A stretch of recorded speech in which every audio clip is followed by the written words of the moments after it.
with your first box that you're not afraid of failing. You're afraid of what other people will think of you if you fail.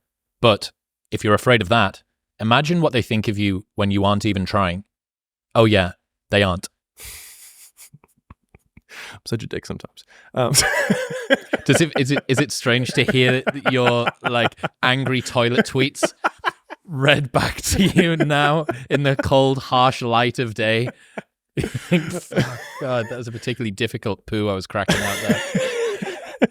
Real talk, the tweets that I have, people don't know this, but the tweets are notes to self. Yep. So they're just directed at me so that I can look back on them and like be reminders of like, hey, don't do that. And so like, I think to myself, man, I'm afraid of doing this. And I'm like, no, I'm not. I'm afraid of what this person's going to think about me. Because if I were to be able to fail in quiet, in complete isolation, then I wouldn't care.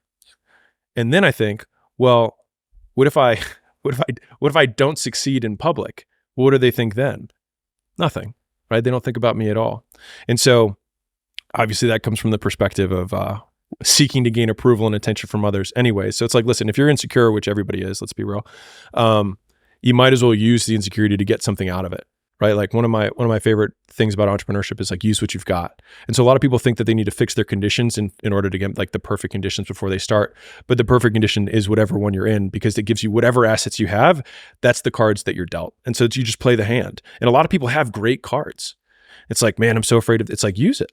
It's like, I have nothing. What makes you very dangerous because you have nothing to lose, right? Like one of the really interesting things I think about it from a business perspective, but it probably applies to everything, is that there's always an advantage and a disadvantage from every position, right? So like I remember Gym Launch is still a big company and still continues to grow, but in the gym licensing space, there's not many people who can compete with us there, right?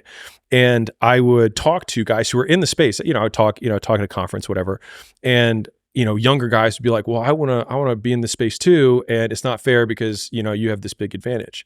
And I was like, you have a way bigger advantage than I do. I was like, because if I were in your position, I would go to every single gym owner and be like, you don't want to be with Gym Launch. You don't want to be with Alex. You're just a number to him. Like, you're never going to talk to him. Like, you're just a cog in the wheel there. With me, you're going to get my personalized attention there.